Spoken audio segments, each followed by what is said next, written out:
eu decidi abandoná-las. Mas eu ainda convivo com a natureza pecaminosa. É a tendência para o pecado, é o egoísmo, é o orgulho, é a inveja. Eu preciso estar aos pés de Jesus todo dia, você também. Mas Deus chama você, do jeito que você está, para transformá-lo. Amigos, Deus transforma ou não transforma? Transforma. À medida que você caminha com Jesus, Ele vai moldando você e vai sendo glorificado em sua vida. O batismo não salva o ser humano. O batismo é resultado de uma entrega, é resultado de uma decisão, de um posicionamento.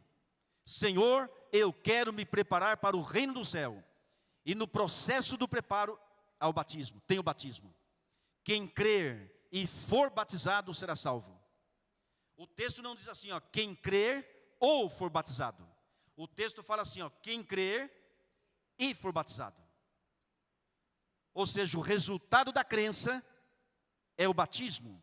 Se você de fato crê, se você de fato confia na palavra, você vai tomar uma decisão. Ao lado de Jesus. É como um namoro e casamento. O camarada está namorando. Namora 1 ano, 2 anos, 3 anos, 5 anos. E fala para ela, você é tudo para mim. Você é minha flor. Sem você eu não vivo. E ela acredita. E de repente ela pergunta, e o casamento? Ele fala assim, casar? Casamento? Para quê? O que essa jovem vai pensar do rapaz? Ele está me enrolando. Irmãos, quem ama de fato assume compromisso. E quem realmente crê de acordo com a palavra, toma a sua decisão. Não sem lutas, porque o inimigo não quer que você se batize. Mas Deus quer. E Deus é maior. E quando você é batizado, o seu nome é escrito no livro da vida do Cordeiro. E se perseverar até o fim, após o batismo, será salvo. Amém? Amigos, olha aqui. Ide, faça discípulos e batize os discípulos. Jesus foi ao céu. Sabe o que aconteceu depois? Uma nuvem de anjos, milhões de anjos, tamparam Jesus. E 2 deles, desses anjos, desses milhões, desceram e disseram o que está escrito em Atos capítulo 1, verso 9. Vamos lá? Abra sua Bíblia fazendo um favor. Atos 1, verso 9 em diante. Atos dos Apóstolos, capítulo 1, verso 9. Olha o que Jesus disse, ou que os anjos disseram, quando os milhões ocultaram o Senhor Jesus dos seus seguidores, na ascensão. Ditas estas palavras, foi Jesus elevado às alturas à vista deles, e uma nuvem o encobriu dos seus olhos. Essa nuvem é nuvem de anjos. Olha o verso 10.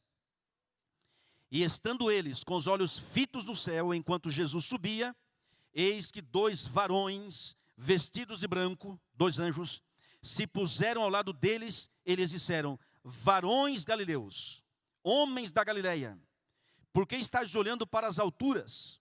Esse Jesus que dentre vós foi assunto ao céu, virá do modo como vistes subir. Amém, meus amigos? Cerca de 500 pessoas vendo Jesus subir. Os anjos dizem, homens da Galileia. Esse mesmo Jesus que foi assunto ao céu.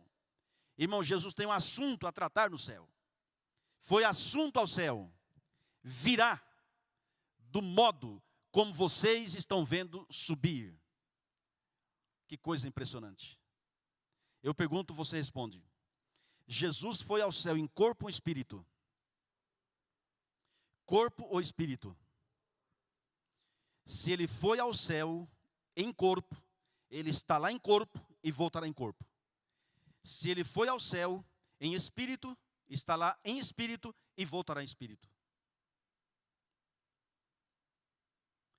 Algumas pessoas dizem que Jesus voltará de forma invisível. e acontecerá o arrebatamento da igreja de forma invisível. Ou seja, quem está preparado, some. A pessoa está no trânsito, dirigindo o seu veículo, está pronto para a volta de Cristo, aí vem o arrebatamento da igreja e ele some. E o carro fica desgovernado. O piloto do avião está pilotando, de repente está pronto, acontece o arrebatamento e ele some. E o avião fica, né, só o copiloto. E se ele estiver preparado também? Amigos, será que Jesus voltará a esse planeta em espírito ou em corpo? Sabe o que diz Apocalipse 1, verso 7? Eis que vem com as nuvens, e todo olho o verá. Amigos, vamos raciocinar um pouco em cima disso aqui. Presta atenção.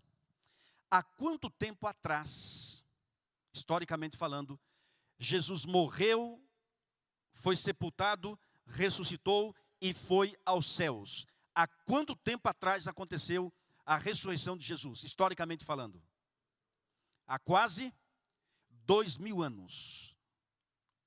A pergunta é: o que Jesus está fazendo no céu todo esse tempo? E por que não voltou ainda? E até quando ele vai ficar lá? É uma pergunta que exige resposta. Abra sua Bíblia fazendo um favor, no livro de Marcos capítulo 16. Marcos capítulo 16. E vamos para o versículo 19. Marcos capítulo 16 e o verso 19. Veja o que está escrito. Marcos capítulo 16, verso 19. De fato, o Senhor Jesus, depois de lhes ter falado, foi recebido onde? No céu. E assentou-se onde? Onde? À destra de Deus. Até aí. O que significa a palavra destra? Direita. Então Jesus subiu aos céus após os 40 dias, depois do Monte das Oliveiras, chegou lá no céu. E está em que local? À direita do Pai. Mas a pergunta ainda exige resposta. Fazendo o quê? Vamos ver? Topa? Abra sua Bíblia fazendo um favor. No livro de Atos, capítulo 2. Atos Apóstolos, capítulo 2. E por favor, vamos para o versículo 29 em diante. Atos 2, verso 29. Veja uma declaração do patriarca Davi, ou do rei Davi, com respeito à ressurreição e ascensão de Cristo. Atos 2, verso 29. Está escrito o seguinte: irmãos, seja-me permitido dizer-vos claramente a respeito do patriarca Davi, que ele morreu e foi sepultado, e o seu túmulo permanece entre nós até hoje. Olha o 30. Sendo, pois, profeta, e sabendo que Deus lhe havia jurado que um dos seus descendentes se assentaria no seu trono, prevendo isto, referiu-se à ressurreição de Cristo, que nem foi deixado na morte, nem o seu corpo experimentou corrupção. Olha o 32. A este Jesus, Deus ressuscitou, do que todos nós somos testemunhas. 33. Exaltado, pois, onde? À destra de Deus. Irmãos, isso aqui é maravilhoso. À destra de Deus, tendo recebido do Pai a promessa do Espírito Santo, derramou isto que vedes e ouvis. Olha o 34.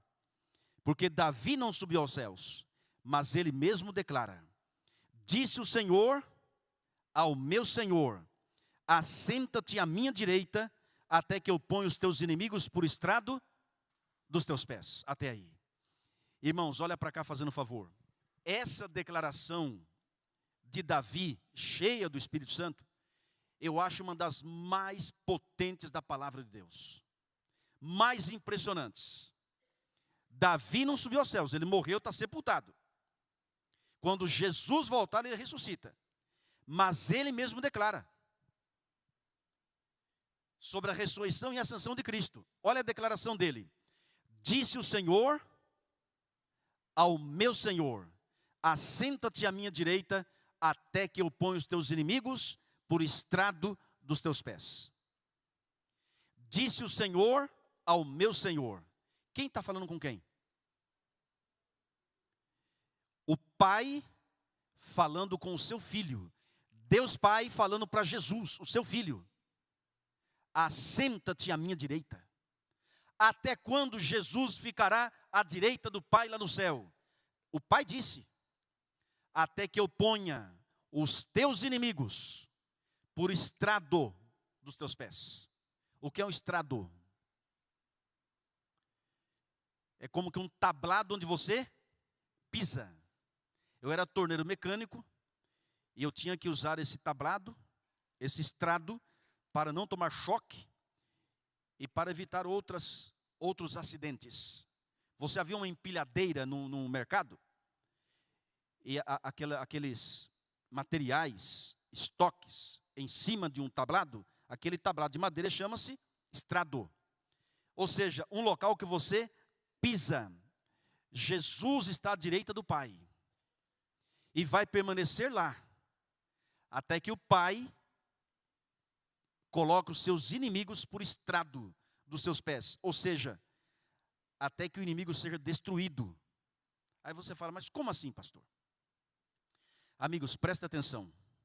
Por gentileza, presta atenção. Você sabia que o plano de redenção não terminou na cruz? Ele foi completo. Jesus venceu? Sim. Derrotou o maligno? Sim. Pagou o preço dos nossos pecados? Sim. Temos a vitória em Cristo? Claro que sim. Mas não para por aí. No santuário terrestre, quando o cordeirinho era morto, e esse cordeirinho apontava para a morte de Jesus, o sacerdote pegava o sangue do animal e aparava numa baciazinha pequenininha.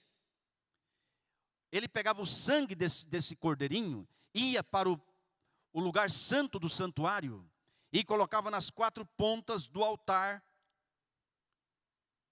de incenso, que ficava próximo do véu. O santuário era contaminado durante 1 ano. E no dia 10 do 7º mês, era o dia do juízo, era o dia da purificação do santuário, o famoso Yom Kippur, onde era feito um ritual de matança de animais, onde os pecados eram transferidos para o lugar santíssimo, e o santuário era purificado. Como era feito esse ritual? Só entrava no lugar santíssimo o sumo sacerdote. No santo, o sacerdote, de manhã e de tarde, com o sangue dos animaizinhos mortos pelos arrependidos. Mas no lugar santíssimo, só o sumo sacerdote e 1 vez ao ano. No lugar santo, o sacerdote todo dia. Mas no dia 10 do 7º mês, o sumo sacerdote, primeiro, pegava um cordeirinho e oferecia em prol dele mesmo e da família. Ele não poderia entrar no lugar santíssimo em pecado, sem ter confessado, se arrependido e confessado. Caso contrário, ele morria na presença da glória do Senhor. Porque em cima do propiciatório, daquela caixa de madeira revestida de ouro, a arca da aliança, havia a glória de Deus, no hebraico chamada Shekinah, a presença visível do Senhor. Porque Deus havia dito, e me farão um santuário para que eu habite no meio do meu povo. E Deus se manifestava ali. O sumo sacerdote tinha que estar arrependido, coberto com a justiça do Senhor, senão morria. Ele tinha que oferecer um sacrifício por ele mesmo. Depois ele pegava 2 bodes. 2 bodes, não era um cordeiro e um bode, eram 2 bodes. Lançava sortes. Um representaria Jesus Cristo, o outro representaria Satanás. O bode que representaria Jesus no sorteio Sobre ele era transferido todos os pecados acumulados no lugar santo durante um ano. Tudo simbolicamente. E esse bode era sacrificado. Era morto. Depois os pecados já remidos eram transferidos para o bode emissário, no original hebraico chamado Azazel. Esse bode, irmãos, vou falar em alto e bom som, não era sacrificado. Esse bode era enviado ao deserto e morria de fome e sede, representando o Satanás que vai ficar preso nesse planeta 1000 anos. E depois de 1000 anos será queimado no lago de fogo e enxofre.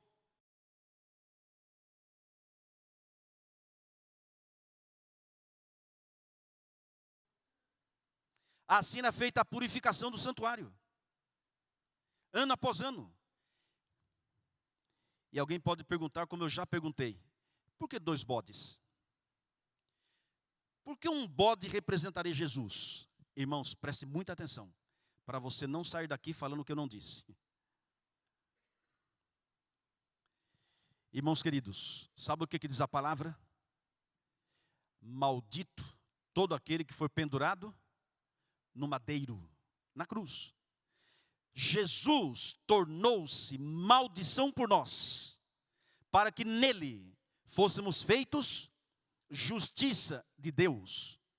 É por isso que na cruz, pendurado entre o céu e a terra, com o corpo dilacerado, coroado com uma coroa de espinhos, todo ensanguentado, Jesus diz ao Pai: Deus meu, por que me desamparaste? O livro de Isaías 53 diz que o Senhor agradou moê-lo. A ira do Pai contra os nossos pecados recaiu sobre Cristo. Ele se tornou pecado por nós. Irmãos, a gente ainda não consegue entender o que é pecado. Quanto mais a gente medita na pessoa de Cristo, no seu sacrifício, você vai entendendo, você vai se aprofundando no grande amor de Deus e na terrível malignidade que é o pecado. O pecado, irmãos, fez com que o Filho de Deus descesse nesse planeta e assumisse nossa culpa sem nunca ter cometido um pecado e morrido em nosso lugar. O pecado é ofensivo a Deus. O pecado fere o caráter de Deus, fere a lei de Deus, é o caráter de Deus. É por isso que Jesus, irmãos, ali é representado assim. Mas era feita a purificação. Veja, o cordeirinho morria no pátio, o sangue era levado para dentro. Hoje, irmãos, o que está em funcionamento não é o santuário terrestre. Tudo o que acontecia no santuário terrestre apontava para o ministério e a morte de Jesus. Tudo. Quando Jesus morreu na cruz, a sombra encontrou o corpo, o tipo, o antítipo. Ou seja, todo o ritual do santuário teve o cumprimento na pessoa de Cristo. Jesus, irmãos, é o cordeiro, a vítima, é o sacerdote e é o sumo sacerdote. Quando Jesus morreu na cruz, o véu do santuário, porque é o seguinte, ó, o santuário terrestre deu lugar ao templo de Salomão. E o templo de Salomão tinha o lugar santo e o santíssimo, normal. Depois Nabucodonosor destruiu o templo de Salomão. Mas depois foi reconstruído por Herodes. E tinha o lugar santo e o santíssimo. Quando Jesus veio, irmãos, o templo ainda estava ali. Depois foi destruído novamente, no ano 70. Hoje não tem mais o templo. Mas na época de Jesus tinha o santo e o santíssimo. E quando Jesus, irmãos, morreu na cruz, o véu do santuário, que separava o santo do santíssimo, rasgou-se de alto a baixo, sem auxílio de mãos humanas. Deus estava dizendo que não era mais necessário o ser humano matar um cordeirinho, um animalzinho, para ter o perdão dos pecados. Sabe por quê? porque já matamos a Cristo. Aí você fala, eu não, pastor. Eu não. Será? Lembra quando o Mel Gibson fez o filme A Paixão de Cristo? Foi acusado de ser antissemita, ou contra os judeus. E numa entrevista perguntaram, vem cá, quem matou Jesus? Os judeus ou os romanos? Ele respondeu, nem os judeus, nem os romanos. Disse a entrevistadora, a repórter, foi você e eu. E ele não está errado. Os meus pecados cravaram Jesus na cruz. Jesus é a nossa oferta. Mas não é automático. Você precisa aceitá-lo como seu substituto. É por isso que nós ontem lemos que a morte de Jesus não foi morte comum. Foi morte vicária. E a palavra vicária ou vigário significa substituto. Jesus foi o nosso substituto na cruz. Quem deveria morrer não era ele, que nunca pecou, mas você e eu. Quando Abraão pegou o seu filho Isaque, amarrou lá no Monte Moriá, no altar, e ia sacrificá-lo, Deus falou assim, Abraão, não te faças nada, que agora eu sei que você temes a Deus. E ele viu um cordeirinho no arbusto, enroscado. E Deus falou assim, pega o cordeirinho e sacrifique no lugar de Isaque. Irmão, Jesus pagou o preço no seu lugar. Jesus morreu no meu e no seu lugar. Tomou o meu e o seu lugar. Não existe notícia mais impactante. É esse evangelho que nós temos que levar. Inclusive é o tema de amanhã, o evangelho eterno. Os temas aqui são interligados. Amigos e amigas. Agora observe. Jesus hoje, irmãos, veja, ele morreu, o véu se rasgou, o que está em vigor hoje não é o santuário terrestre, mas o santuário celestial. E no santuário celestial tem o lugar santo e o santíssimo. E alguém perguntou para mim certa vez, pastor, e o pátio do santuário celestial? Irmãos, você sabia que o Monte do Calvário ficava fora de Jerusalém? Jesus morreu fora das portas. Assim como ele morreu, o cordeirinho era morto no pátio do santuário. Não era no lugar santo nem no santíssimo. Ele morreu no pátio. Jesus morreu no Calvário, fora de Jerusalém. E o pátio do santuário celestial hoje é a terra. Porque aqui, irmãos, o sangue do Filho de Deus foi derramado. A terra recebeu o sangue do Filho de Deus. Aí Jesus subiu aos céus após a ressurreição e foi lá. E ficou no lugar santo. Até se cumprir o mais longo período profético bíblico, Daniel 8,14. Até 2.300 tardes e manhãs, o santuário seria ou será purificado. 2.300 tardes e manhãs, irmãos, são 2.300 dias, porque uma tarde e uma manhã é um dia de 24 horas. Gênesis 1, tarde e manhã, primeiro dia. Tarde e manhã, segundo dia. Tarde e manhã, terceiro dia. Um dia de 24 horas. Uma tarde e uma manhã. Período escuro, período claro. 12 horas, 24 horas. Como a profecia de Daniel 8,14 é uma profecia apocalíptica, é simbólica. São 2.300 dias. E um dia, na profecia, equivale a um ano.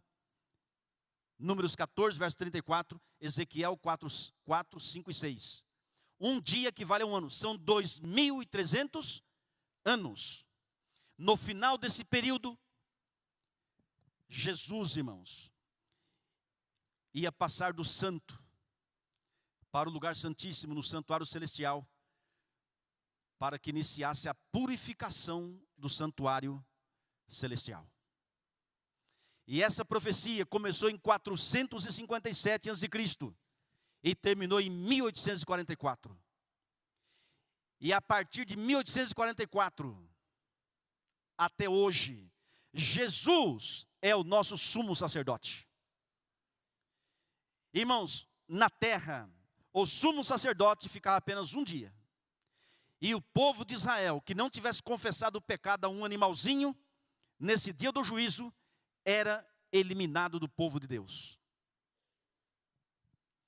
Jesus, irmãos, está desde 1844 até hoje como nosso sumo sacerdote. Mais de um dia, mais de um ano, mais de 150 anos, mais de 170 anos. É ou não é? Isso chama-se graça. Isso chama-se porta da graça aberta, escancarada. Quando Deus anunciou o dilúvio, estabeleceu um período de graça de 120 anos.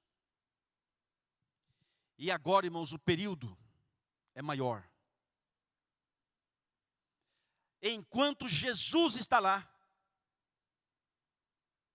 a porta está aberta. Agora, irmãos, para a gente caminhar para a conclusão, preste bem atenção. Jesus está à direita do Pai, fazendo o quê? Por quase 2000 anos, ele passou do santo para o santíssimo, agora, sumo sacerdote. Sabe o que ele está fazendo lá? Sabe o que ele está fazendo lá? Temos vários textos. Eu vou apenas citá-los para a gente ganhar tempo. O livro de Hebreus 7, verso 25, fala que Jesus é o nosso intercessor. 1 Pedro 2, verso 5, fala que ele é o nosso mediador. É a mesma coisa. 1 João 2, verso 1, fala que é o nosso advogado. Pronto. Intercessor, mediador e advogado. À direita do Pai. Como é que funciona essa intercessão de Jesus? Irmãos, preste muita atenção.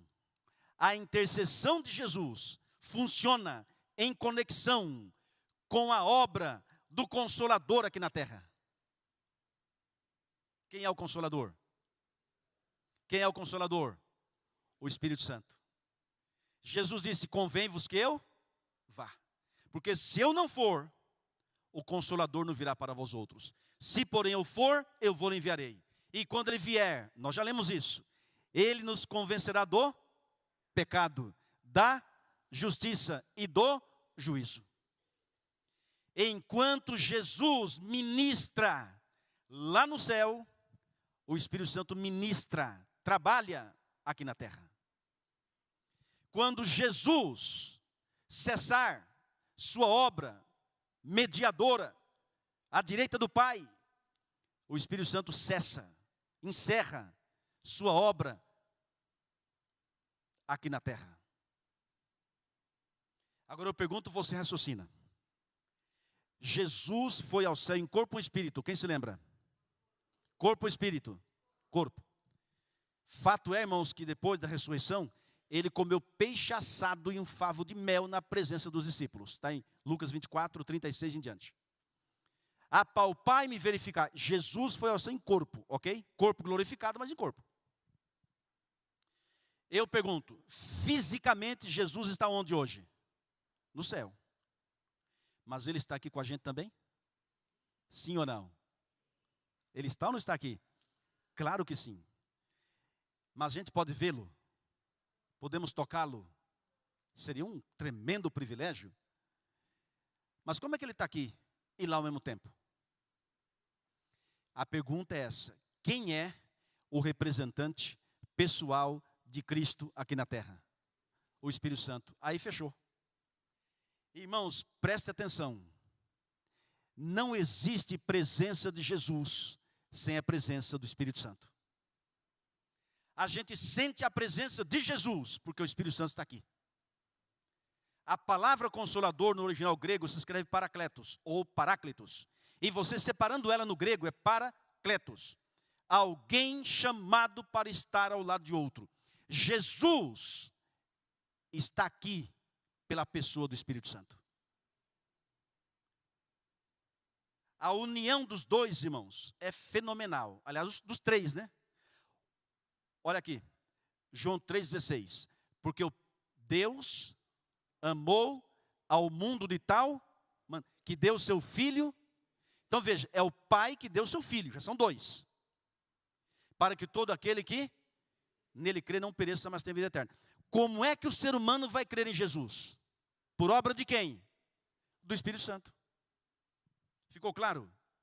O Pai enviou Jesus. Jesus veio, morreu, foi sepultado, ressuscitou, hoje intercede por nós. E a obra do Espírito de Deus, do Espírito Santo, é nos levar a conhecer esse plano de redenção. É levar você a conhecer Cristo. É levar você a Jesus. Para você falar assim, meu Deus, sem Jesus eu não vivo. Eu me entrego. Quando você contemplar Cristo, irmãos, entre o céu e a terra, sua vida não será mais a mesma. Jesus disse para Nicodemos, e do modo porque Moisés levantou a serpente no deserto, importa que o Filho do Homem seja levantado, para que todo o que nele crê tenha vida eterna. Porque Deus amou o mundo de tal maneira, que deu seu Filho unigênito, para que todo o que nele crê não pereça, mas tenha vida eterna. E Ellen White fala claramente, que quem levou Nicodemos a Jesus, foi o Espírito Santo. Amigos, ninguém aceita Jesus, se não for a obra do Espírito Santo. Quando você chegar para o pastor Félix, para o pastor Ronaldo, para o pastor Jabes, para o pastor Cláudio, para os pastores aqui, e dizer assim, eu quero ser batizado nessa semana de evangelismo. Preencha a minha ficha batismal. Quando você falar isso, irmãos, presta atenção, é fruto do trabalho do Espírito Santo. Ele te chamou, te levou e você aceitou. É uma conexão perfeita da Trindade. A Trindade é inseparável. É coisa maravilhosa, irmãos. É impressionante. Jesus está lá. Mas Ele não ficará para sempre lá. Jesus, irmãos, um dia voltará. Enquanto Ele não vem, olha aqui. Enquanto Ele não vem, as pessoas podem se converter. Enquanto a porta da graça está aberta, ainda temos tempo.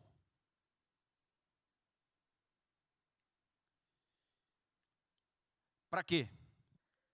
Para você se converter, ser batizado e pregar o Evangelho. Porque quando a porta se fechar, irmãos, vai pregar o Evangelho para quem? Vai batizar quem? Olha aqui, um dia será pregado o último sermão. Um dia será cantada a última música. Um dia será feito o último apelo, ministrado o último curso bíblico e realizado o último batismo. Quando isso vai acontecer? Eu não sei. Ellen White, inspirada pelo Espírito Santo, afirma o seguinte: gradativamente o Espírito de Deus está sendo retirado da terra. Irmãos, o que está acontecendo nesse planeta não é normal. É uma coisa visivelmente profética. É uma guerra entre o bem e o mal. Sabe o que diz a palavra? Festejai aos céus, e vós os que neles habitais, mas ai da terra e do mar, porque o diabo desceu até vós, cheio de grande ira ou cólera, sabendo que pouco tempo lhe resta. É por isso que os esforços são cada vez mais redobrados para levar você à perdição, e eu também. Olha aqui. Se o diabo conseguir levar você para longe da oração e da Bíblia, ele ganhou. Você pode fazer o que quiser mais. Se você cortar a sua intimidade com Deus, você está nas garras do inimigo. Até fazendo coisas, entre aspas, boas. A única salvaguarda, a única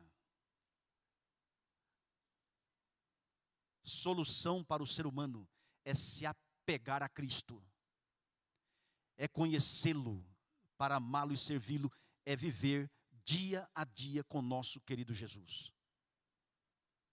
Mas quando você se separa de Jesus, você está falando assim: eu não preciso dele, de Jesus, para vencer. Aí vem a presunção. Você confia em si mesmo. Você está mais preocupado com o trabalho, com a escola, com o dinheiro, com os bens materiais, com a sua vida, com o seu passeio, com a sua viagem. Mas você não separa tempo diariamente para contemplar a beleza de Jesus, para se alegrar nele. Jesus, irmãos, é verdadeiramente prazer. Jesus é tudo o que nós precisamos. Se tão somente durante essa semana de evangelismo, você colocar em prática sua intimidade com Deus, preferencialmente de manhã, consagrai-vos a Deus pela manhã, fazendo isso vossa primeira tarefa, o conselho, já valeu a pena. Amigos e amigas, existe um grande conflito, uma grande batalha, mas Jesus já venceu, amém? Está ficando claro? Então vamos lá. Irmãos, olha só. Lembra do episódio bíblico da arca de Noé? Lembra? Irmãos, Noé pregou 120 anos. A arca foi construída, ele pregava e construía e pregava. É claro que durante esse tempo teve gente que acreditou. E morreu, e até morreu salvo. Mas no dia do dilúvio, milhares se perderam. Os animais, 7 pares de animais limpos entraram na arca. 1 par de animal imundo para a preservação da espécie também. Os animais ouviram a voz de Deus, menos os seres humanos. A família de Noé. E Noé ficou por último. E fez um último chamado, um último apelo.